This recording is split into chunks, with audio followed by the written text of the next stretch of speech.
Buenas noches. Buenas noches a los participantes. Cuando guste, doctor, ya estamos con la grabación del curso. Gracias.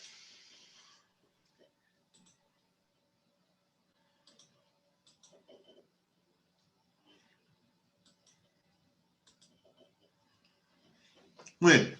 Ahora vamos a hablar de normas, protocolos y aspectos éticos en la calidad del acto médico como tal. Vamos a hablar del profesional médico, del profesional odontólogo, de la enfermera. En realidad vamos a hablar del profesional de salud como tal. Y el médico es una persona que sea legalmente autorizada para profesar y ejercer la medicina o cualquier campo de las profesiones que forman parte del equipo de salud. Para ejercerlo tiene que tener la matrícula, primero el título académico, título en provisión nacional, debe contar con su matrícula profesional, estar en un colegio profesional respectivo, etcétera, etcétera, etcétera. Hablamos de Hipócrates, padre de la medicina. Sabemos el famoso juramento hipocrático, que textualmente dice que si en mi práctica médica, aún fuera de ella, perdón, viese u oyese con respecto a la vida de otros hombres algo que jamás deba ser revelado al exterior, así pues, si observo este juramento sin quebrantarlo, séame dado a juzgar de mi vida y mi arte y ser honrado para siempre entre los hombres. Mas si lo quebranto, cometo perjurio, sucede lo contrario. Aquí estamos hablando de lo que hemos visto, que es el secreto profesional. Ya Hipócrates se refería a ese mismo del secreto profesional con relación al ejercicio médico. Todos se preguntarán por qué soy médico, por qué soy odontólogo, por qué soy enfermera, por qué soy parte del equipo de salud. Unos dirán, bueno, porque me gusta ayudar a la gente, otros, bueno, porque les gusta la parte fisiológica y anatómica y todo lo que es el ser humano. Otros dirán por vocación, apostolado, y uno que otro dirá, bueno, quería ganar dinero, aunque creo que son los menos ahora, porque yo tengo colegas a mi misma edad que ya son empresarios y demás. Entonces yo creo que más ha sido vocación, todos los que hemos estudiado las ciencias de la salud.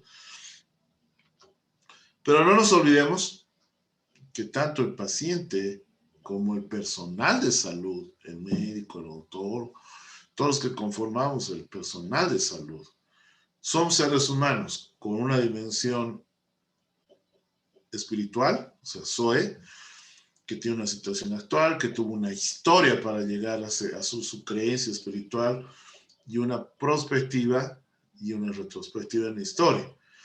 Una dimensión psicológica con las mismas características, hay una dimensión social o sociocultural, y hay una dimensión biológica. Entonces, estas cuatro fases conforman la persona. La persona que es ofertante de servicios, que es el personal de salud, y la persona que es demandante de mis servicios, que se llama paciente, y obviamente influye sus familiares, sus alrededores. Dentro de las acciones médicas o dentro de las acciones del profesional de salud, están las pedagógicas. Si bien no todos serán docentes asalariados por una universidad, todos cumplen ese nivel de docencia. Siempre estamos enseñando o explicando al paciente, al personal de salud, al interno, al residente, y también nosotros retroalimentándonos y aprendiendo de los colegas, también de los mismos residentes y de algún interno y de los pacientes. Entonces hay una acción pedagógica. Preparamos con la promoción de la salud y prevención al ciudadano del futuro. porque hacemos labor preventiva, hacemos labor de curación, de tratamiento y una labor de reparación de las secuelas o consecuencias de la enfermedad. Entonces, según la OMS, la finalidad del acto médico es la promoción de la salud, la prevención y curación de la enfermedad y la rehabilitación del paciente. Esto está arreglado en lo que es el acto médico dentro del proceso salud-enfermedad. Por lo tanto, las clases de acción médica, que es lo que habíamos dicho, tiene una parte pedagógica, una acción preventiva y una acción curativa o reparadora. ¿Ya? Tenemos que cultivar definitivamente la relación médico-paciente. Tiene que haber una interacción entre el médico y el paciente durante el proceso salud-enfermedad, ya sea agudo o sea crónico. Si no hay una buena relación médico-paciente, seguramente vamos a generar conflicto de intereses individual, institucional, hasta llegar a una denuncia por una supuesta mala praxis. Entonces tiene que haber una buena relación médico-paciente. El 93, la OMS ya habla de una asistencia personalizada en la práctica médica. Todo el PRONAX justamente radica en eso. Estamos en un nuevo modelo, salud familiar y comunitaria. No tanto ya esta práctica personalizada del médico, no deja de serlo, pero estamos en otro modelo. Entonces tenemos que hablar de normativa y de los principios éticos de la praxis médica. De los principios bioéticos está el principio de autonomía del paciente. Tenemos que respetar la autonomía del paciente, salvo cuando hay una patología emergente o es una emergencia. Hay el principio de no maleficencia del médico, del profesional de salud. Hay un principio de justicia a nivel de la sociedad. Y hay un principio de beneficencia en cuanto a relación médico-paciente. Estos 4 principios bioéticos son los que van a rayar la cancha en cuanto a el acto médico, la praxis profesional de salud en el proceso salud-enfermedad, entendiendo como prevención, diagnóstico, tratamiento y rehabilitación. Entonces, principios éticos: la no maleficencia es la obligación de no causar daño, un principio atribuible al personal de salud, a la práctica médica. Evitar el daño deliberado, obviamente, el riesgo de causar daño, prevenir o eliminar el daño al paciente cuando sea posible. La relación médico-paciente, hay el principio de beneficencia, que es hacer bien o activar la promoción del bien, o sea, proporcionar beneficios sanitarios a los pacientes, equilibrar el beneficio y el daño y considerar la ayuda mejor del paciente. O sea,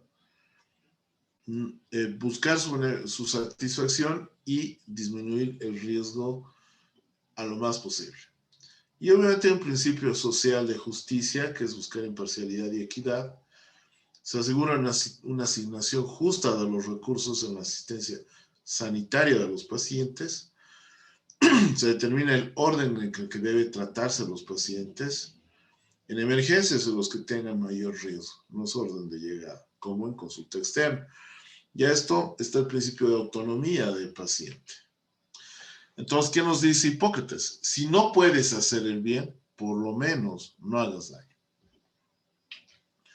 La medicina es la ciencia de la incertidumbre y es el arte de la probabilidad. ¿Ya? Entonces, ¿qué quiere decir? Que nosotros no podemos garantizar resultados. Lo que podemos garantizar son el cumplimiento de procesos, de protocolos, de normativas. A eso se llama que la medicina es probabilística, no resultadista. ¿Qué dice Voltaire? No hay hombre más digno de estimación que el médico, que habiendo estudiado la naturaleza desde su juventud, conoce las propiedades del cuerpo humano, las enfermedades que le atacan y los remedios que pueden beneficiarle. Y ejerce su arte, su lex arte médica. Eso dice Voltaire. ¿Qué dice Jerónimo Favoloro?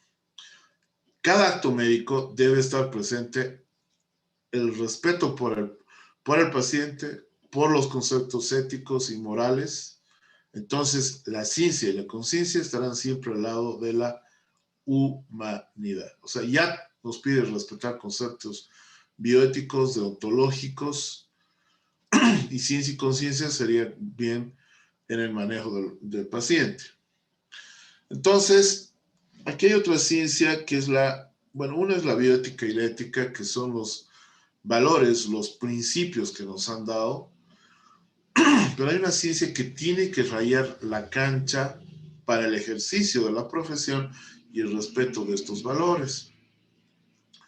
Y de eso está la deontología, que se ocupa del estudio de los deberes de los hombres, que en función de sus oficios, conocimientos, aptitudes, profesiones, han adaptado su conocimiento y destrezas en una actividad específica, como los casos de los médicos, que tienen el deber de cumplir el imperativo deontológico de proceder siempre en beneficio de la humanidad, pero también con la obligación como imperativo jurídico de adecuar su trabajo profesional a una conducta apegada a las normas y reglas.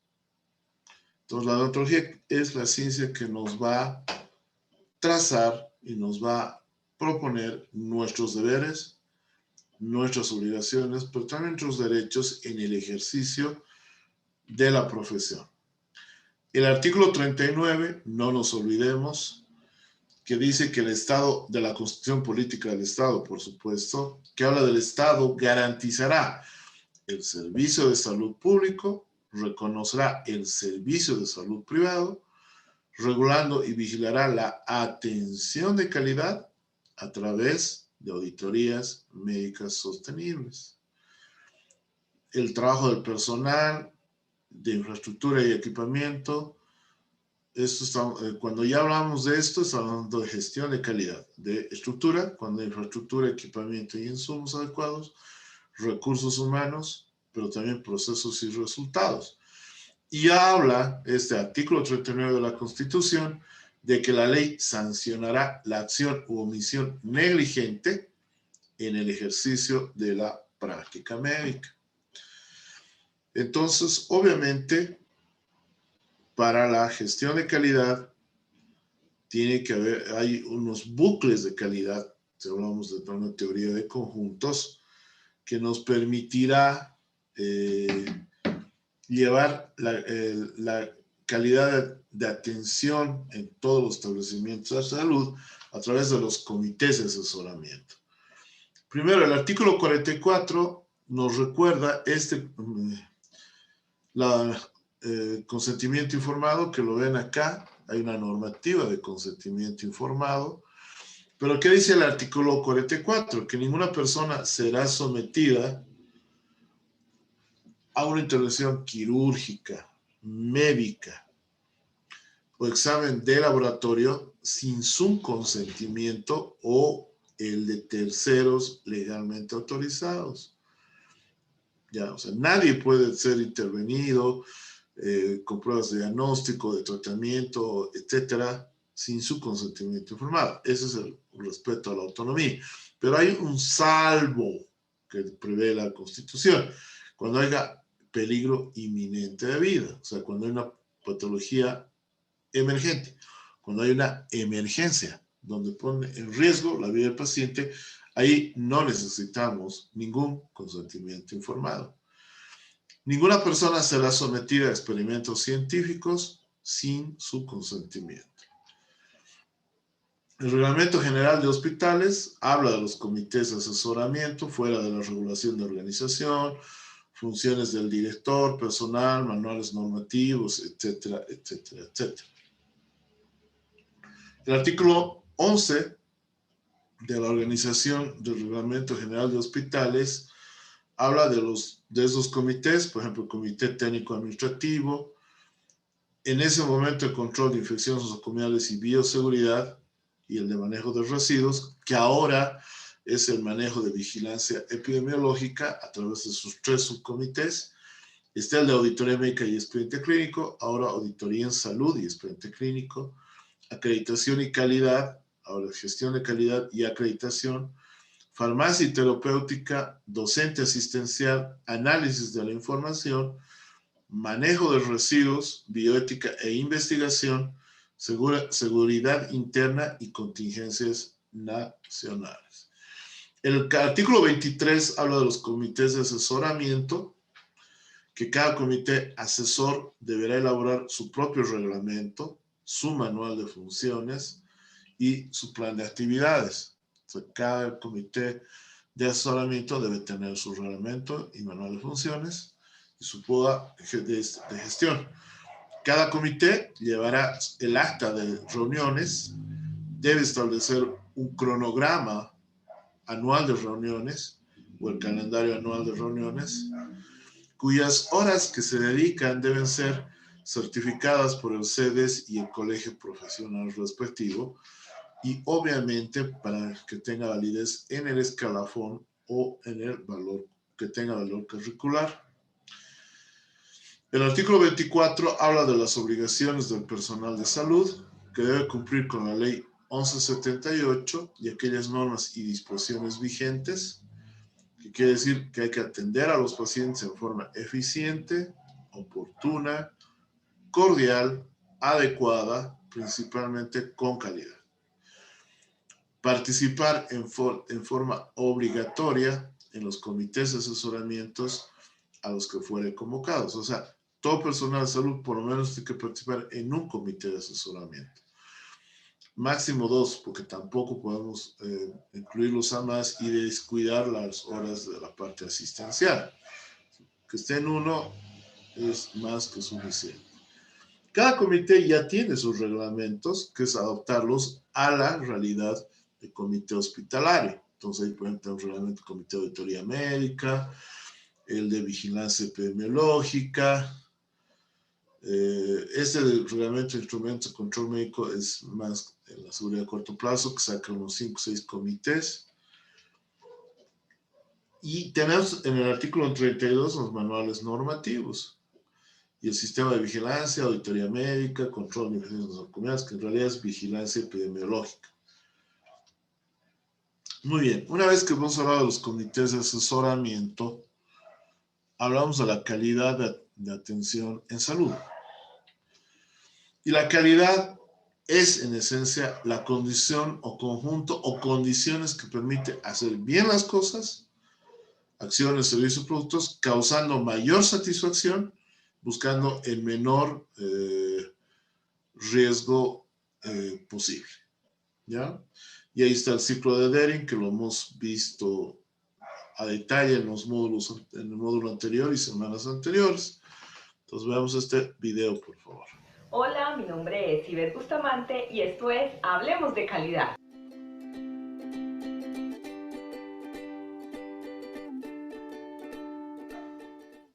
Este video es un video muy especial. Lo realizamos gracias a los aportes de uno de nuestros seguidores, quien muy proactivamente solicitó que hiciéramos un video donde dijéramos algunos tips para realizar auditorías. Hemos hablado anteriormente de las auditorías, de la importancia de estas en las organizaciones. Asimismo, hemos hablado sobre algunas competencias que debe tener un auditor. Hoy les hablaré desde mi experiencia, ya que llevo alrededor de 13 años realizando auditorías a sistemas y procesos en diferentes organizaciones, y cada vez nos encontramos elementos que se pueden mejorar. Por ello, compartiré con ustedes algunos tips muy sencillos que nos permitirán que el ejercicio como auditores sea cada vez mejor. Antes de la auditoría. Una vez nos asignen las auditorías, debemos prepararnos muy bien en el conocimiento profundo del proceso y la organización que vamos a auditar. No importa cuánto tiempo llevemos desarrollando esta actividad, cada empresa y proceso es diferente y por lo tanto la preparación debe ser cuidadosa y asegurar la comprensión de las políticas, la filosofía y los métodos de trabajo propios de la organización. Cuando estamos iniciando en la labor de ser auditores, se recomienda organizar documentos de trabajo que nos permitan no olvidar ninguno de nuestros aspectos que debemos tener en cuenta al momento de la auditoría. Estos documentos pueden contener las preguntas, evidencias a revisar, personas a entrevistar, entre otros elementos que nos faciliten la auditoría. Hable con el líder del proceso o de la empresa, a modo que esa persona nos comparta las diversas situaciones que se presentan que en la documentación no se pueden observar. Al momento de recolectar esta información debe tener cuidado, pues la persona no se debe sentir que es auditada. Y yo como auditor, por ética profesional, no podré usar esa información en contra o a favor de los auditados en el momento de la ejecución de la auditoría. Acuerde con los auditados la fecha, la hora y el lugar de la auditoría, de modo que al momento de realizarla no llegue de sorpresa. Asegúrese que el líder del proceso o de la empresa le comunica a su personal esa misma información. Durante la auditoría. Para el día de la auditoría, asegúrese de ir vestido adecuadamente, de acuerdo al proceso y a la empresa que va a auditar, de modo que usted se sienta cómodo y seguro y no vaya en contra de las políticas organizacionales. Al momento de vestirse, tenga en cuenta también los accesorios que va a usar.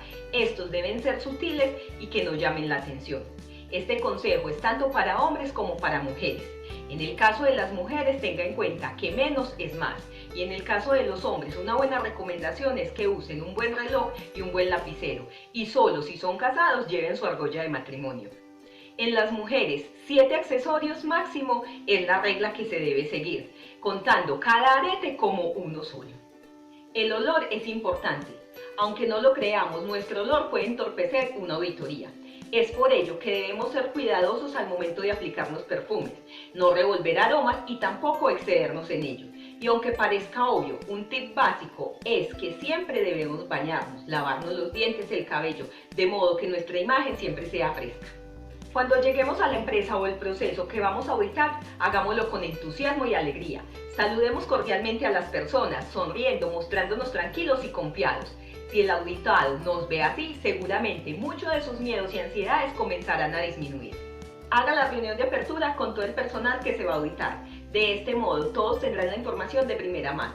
Explíqueles cómo será el método de trabajo, qué elementos se van a revisar y haga énfasis en el cumplimiento de los tiempos, tanto de su parte como auditor como de ellos como auditados. Sea muy observador y manténgase atento a todo lo que el auditado le dice, tanto con las palabras como los gestos, ya que de estos dos elementos dependen los hallazgos que tengamos en nuestro proceso de auditoría. Siempre que indague sobre un tema, no acepte solo evidencia verbal. Siempre debe solicitar otro tipo de evidencia, como puede ser la documental o testimonios de otras personas que puedan validar la información recibida. Cuando haga un hallazgo, no culpe a la persona, refiérase al proceso, pues es en realidad este el que está fallando. Sea coherente en lo que dice y en lo que expresa, con sus movimientos y posiciones corporales. Nunca vaya en contra de las políticas y la filosofía de la organización. Mantenga una posición neutral. No invente requisitos. Siempre debe ceñirse a su referente o criterio de auditoría. Esto le permitirá ser más objetivo en sus opiniones. Mantenga la mente abierta para comprender que cada organización, proceso o persona puede dar cumplimiento al mismo requisito de modo diferente. Sea muy ético y moral, no acepte sobornos de ninguna clase. Sea proactivo y flexible, de modo que pueda adaptarse a los cambios que surgen durante el proceso. Mantenga la confidencialidad de todo lo que escuche, vea y aprenda durante la auditoría. Ese conocimiento e información es de la empresa, no suyo. Sea proactivo o flexible, de modo que pueda adaptarse a los cambios que puedan surgir durante el proceso. Comunique cada vez al auditado los hallazgos, sean positivos o negativos, de modo que cuando usted entregue el informe de auditoría, este no sea una sorpresa para el auditado. Después de la auditoría. Asegúrese de entregar oportunamente el informe de auditoría. Sea concreto, objetivo y directo en la redacción de los hallazgos. Para ello, utilice la evidencia recolectada durante el proceso. Sea cuidadoso con la ortografía al momento de redactar su informe. Inicie siempre su informe de auditoría resaltando las fortalezas del proceso o la organización que auditó. Asegúrese de concluir adecuadamente sobre la eficacia, la conveniencia y la adecuación del proceso o del sistema auditado. Agregue valor a su auditoría, concluyendo sobre otros aspectos como la conformidad del sistema y la cultura de la organización. No asesore a sus auditados, pues su rol es de evaluador.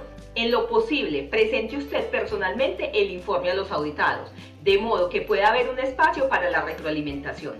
Genere en sus auditados el interés por mejorar continuamente y haga que ellos se comprometan con mejoras que puedan realizar. Y por último, si usted está seguro de su trabajo, confíe que esta labor le va a agregar valor a la organización, al proceso y a las personas con las que usted interactúe. Estos tips te ayudarán a mejorar el ejercicio como auditor, teniendo en cuenta que cada vez aprendo más y puedo ser mejor. Esto ha sido todo por hoy. Mi nombre es Ivette Bustamante y esto es Hablemos de Calidad. Nos vemos en una próxima oportunidad. Muy bien, entonces hablemos de la atención o de la atención médica, de la atención del profesional de salud. Primero tenemos que ver que haya personal de salud, o sea, capacitado y demás. Que haya medicamentos e insumos básicos y que la infraestructura y el equipamiento sean lo adecuado. Entonces, tenemos este trípode, vamos a poder tener una buena atención. Ahora hablemos de la gestión. Tiene que haber un ordenamiento que está basado en leyes, en normativa.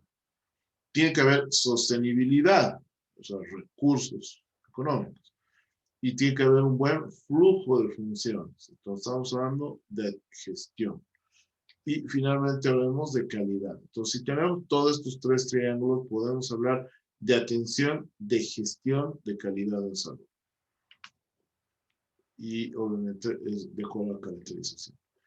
El gestor de calidad, lo hemos dicho y lo repetimos, es la piedra angular de todo este proceso. O sea, que el funcionario con formación y capacidad técnica en calidad, que es contratado especialmente por establecimiento de salud para estimular, para hacer el seguimiento y control de las distintas reparticiones de unidades que presten servicios de calidad de acuerdo a indicadores bien definidos. Muy bien, esta es la primera parte.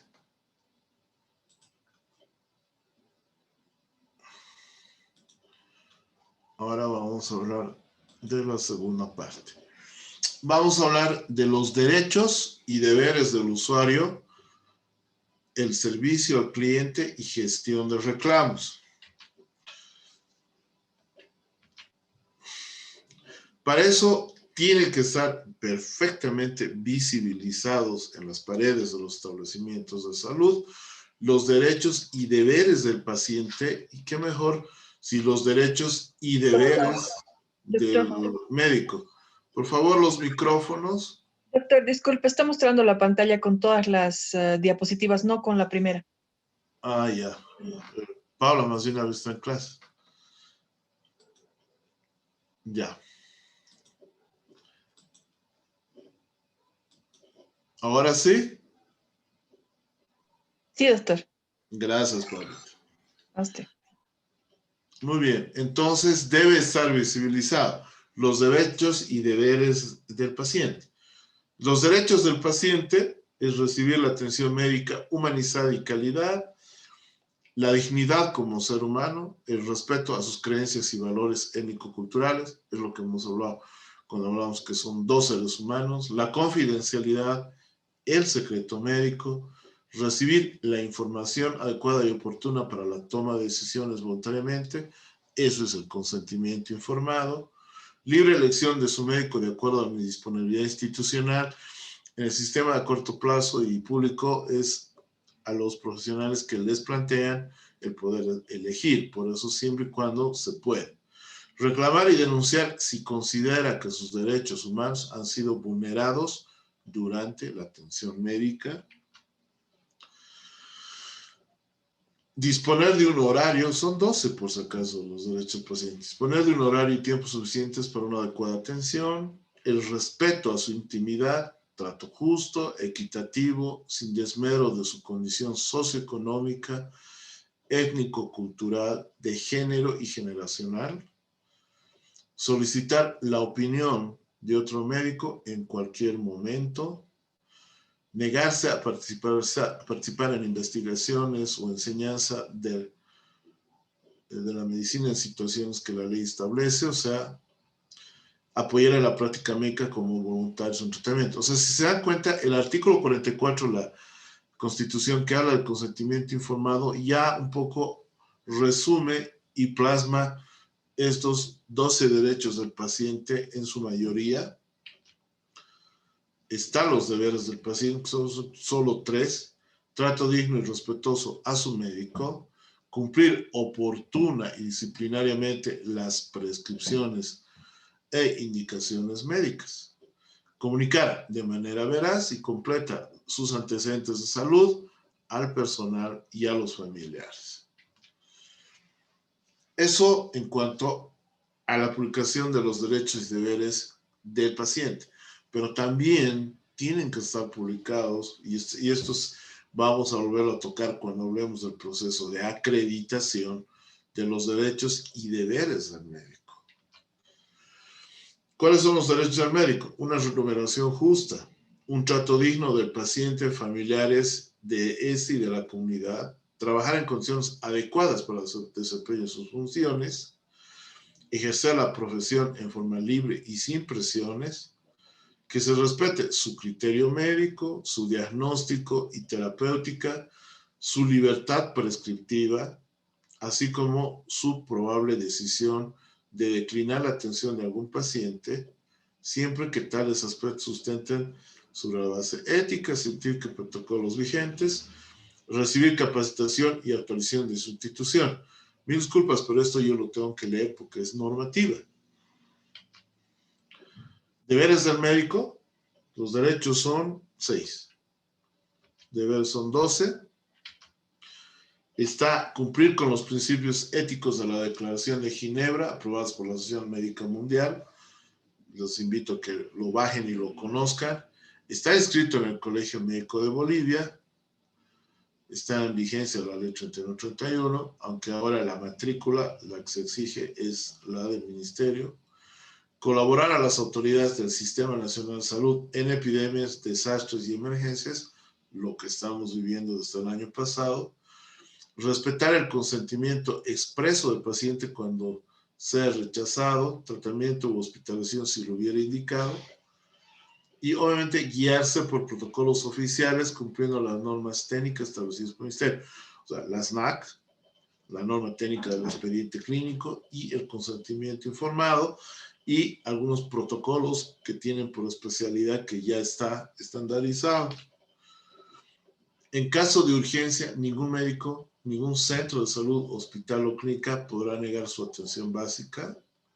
Brindar la atención cuando una persona se encuentra en peligro inminente de muerte, aún sin el consentimiento expreso. Otorgar los beneficios de la medicina a toda persona que la necesite, sin distinción alguna, sin más limitaciones que solo las señaladas por ley. Les dije, son 12. Informar al paciente, a los responsables legales, con anterior a su intervención, sobre los riesgos que podría implicar.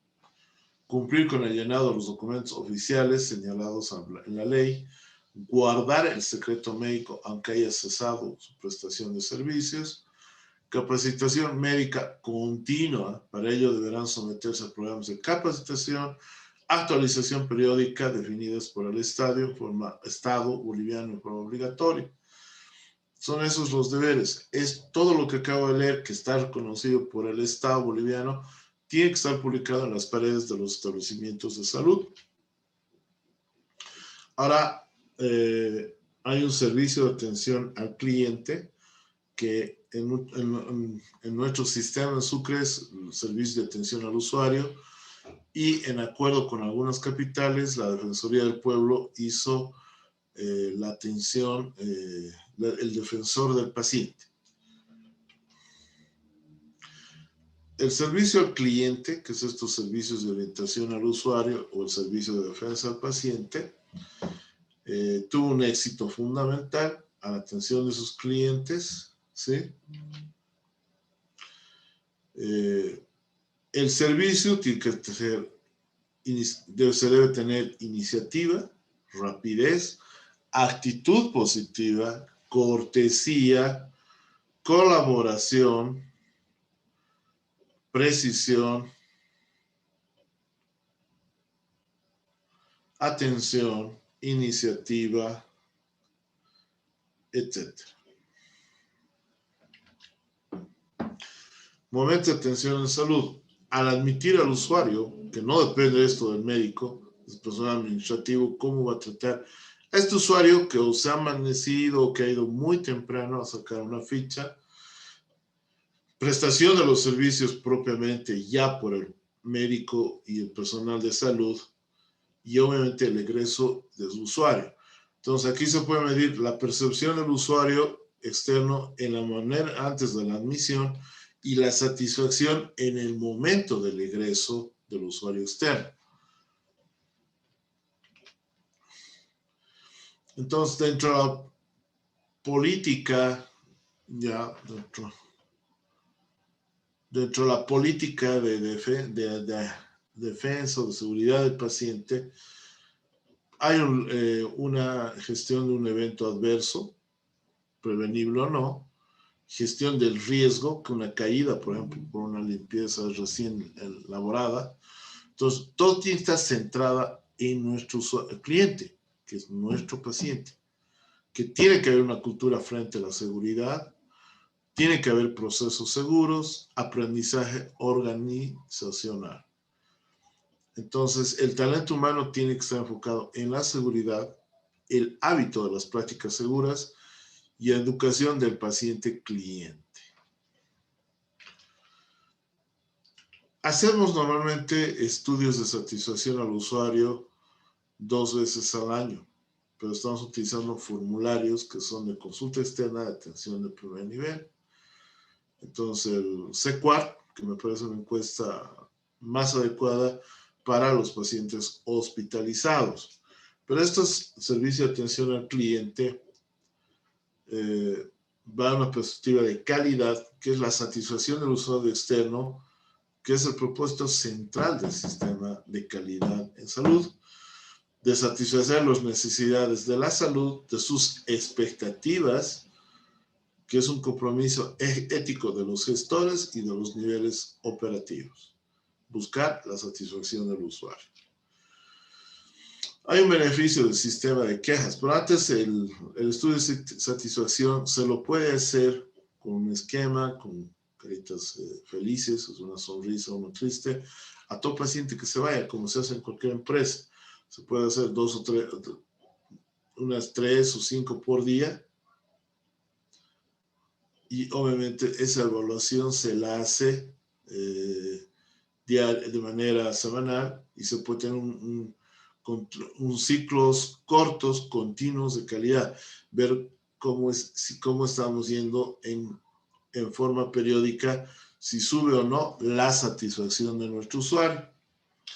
Hay un sistema, hay un buzón de quejas donde mejora la seguridad y la calidad del servicio, nos proporciona información sobre experiencias y preocupaciones de los clientes, restablece la confianza del consumidor y del paciente, ahorra tiempo a la gerencia basándonos solamente en la resolución de quejas, evitando que éstas se escalen, promociona la cultura del registro, la rendición de cuentas, previene contra prácticas y despilfarros y reduce costos, crea un entorno de trabajo más satisfactorio para médicos, enfermeras y personal de apoyo, mejora la reputación. O sea, este buzón de quejas hay que abrirlo y hay que analizarlo y hay que plasmarlo en un plan de acción correctiva, por lo menos de manera mensual, que se debería ver el buzón de quejas y ver qué podemos rescatar como información. Quejas y reclamos, ¿no? Ayuda a los establecimientos de salud a determinar diferentes acciones correctivas, vemos los errores que estamos incurriendo, las convertimos en oportunidades de mejora y tomamos decisiones en un plan de acción correctiva. Acciones preventivas son medidas que se toman para evitar que se presenten algunas situaciones que incomoden a los usuarios. Acciones de mejora continua son las medidas que se toman a diario como parte del compromiso de nuestros usuarios para hacer cada día mejor.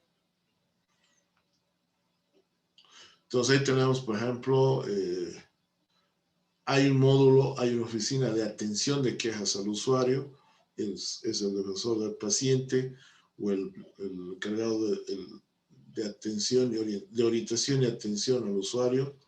Y también tenemos que tener nuestros buzones de quejas. Tenemos que tener la señalética, por ejemplo, en emergencias, explicar que es por triaje, no es por orden de llegada, consulta externa sí. Entonces, todos esos aspectos tienen que ser plasmados. Entonces, veremos si hay preguntas. ¿Hay alguna pregunta?